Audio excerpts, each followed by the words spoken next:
Greetings students, I am Ms. Kanika Sharma, Assistant Professor, Department of Pharmacy, Namish Institute of Vocational and Technical Education, Greater Noida. In this presentation, we would be talking about pharmaceutical jurisprudence.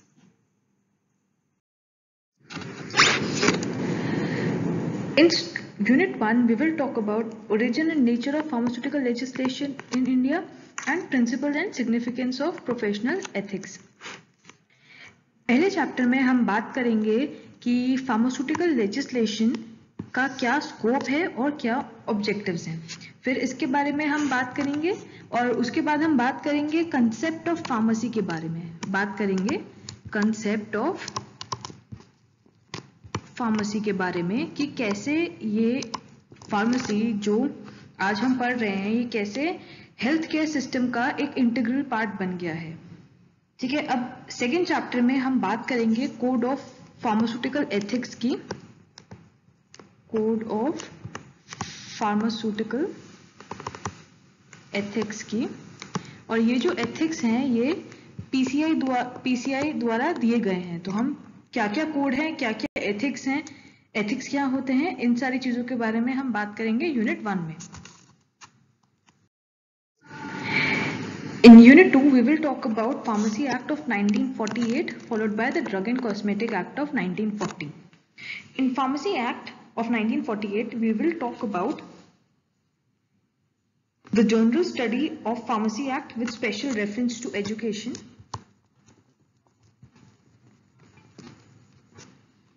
Now we will talk about working of state and central councils.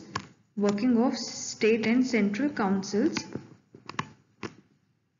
the constitution of these councils and functions, and registration procedure under this act. Now in Drug and Cosmetic Act of 1940, we will talk about the general rules and regulations, the general rules and regulations.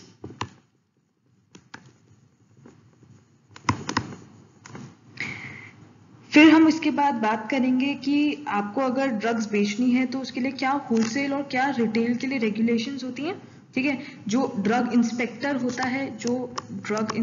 होता है उसके पास क्या drug inspector के पास क्या roles होते हैं, क्या responsibilities होती हैं एंड क्या पावर्स होती हैं। फिर उसके बाद हम बात करेंगे स्केड्यूल्स के बारे में। We will specifically talk about schedule C, C1, F, G, J, H, T and X। Now ये जो सारे रूल्स हैं, इन सारे रूल्स के बारे में हम बात करेंगे और हम पढ़ेंगे कि इन रूल्स के अंदर क्या क्या लेबलिंग कंडीशंस होती हैं, क्या एंड क्या क्या फर्दर स्टोरेज कंडीशंस होती हैं। Now in unit 3 we will talk about the drugs and magic remedies act of 1954 followed by Narcotic Drugs and Psychotropic Substances Act of 1985. Now in this chapter, the first one, the Drugs and Magic Remedies Act, we will talk about the general study of the act कि ये जो act है ये किस चीज के बारे में है, followed by special references to advertisement के बारे में हम बात करेंगे। उसके बाद हम बात करेंगे मैजिक रेमेडीज के बारे में। मैजिक रेमेडी का मतलब होता है, अगर संधि विच्छेद करें, मैजिक का मतलब है जादुई और रेमेडीज का मतलब होता है कोई भी जिस चीज को ठीक कर सके, सोल्यूशन किसी चीज का।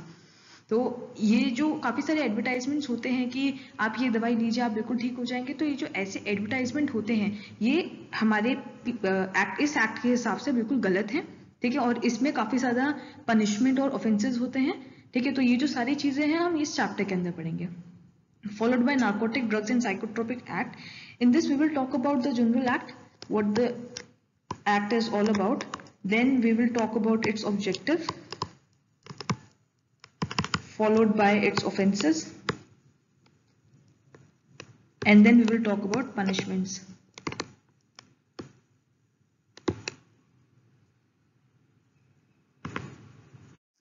यूनिट 4 में हम बात करेंगे latest drug order in force के बारे में और पॉइजन एक्ट ऑफ 1919 के बारे में। जैसे कि ये चैप्टर है first chapter, latest drug order in force. ठीक है, आप यहाँ पे देख सकते हैं, यहाँ पे लिखा है प्राइस कंट्रोल।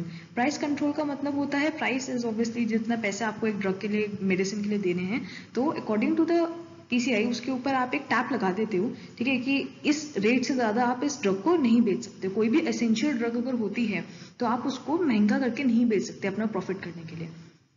ये सारी चीज़ें हम पढ़ेंगे फर्स्ट चैप्टर में। Followed by second chapter poison act, जैसे कि नाम में है पॉइजन, तो पॉइजन्स जो होते हैं आप उनको कैसे, आपको अपनी जैसे मान लीजिए अगर आपके पास अपनी फार्मेसी है तो आप उसको कैसे स्टोर करेंगे, कैसे उसको रखेंगे, क्या रेगुलेशंस है उसको एक्सपोर्ट करने की, क्या रेगुलेशन है उसको इंपोर्ट करने की, फॉलोड बाय क्या और उसकी स्टोरेज कंडीशन होनी चाहिए, अगर आप उसको बेच रहे हैं तो क्या उसमें और रूल्स होते हैं, क्या अगर आपने कोई गलती करी तो क्या ऑफेंस आपने करा है, फॉलोड बाय उसकी क्या पनिशमेंट होगी, ये सारी चीजें हम पढ़ेंगे पॉइजन एक्ट ऑफ 1919 में। आगे बात करते हैं यूनिट 5, जिसमें हम पहले पढ़ेंगे medicinal and toilet preparation excise duty act, then हम पढ़ेंगे medical termination of pregnancy act. Thank you, यही था सब कुछ जो हम जूरिस्प्रूडेंस के इस सब्जेक्ट के अंदर पढ़ेंगे। Thank you.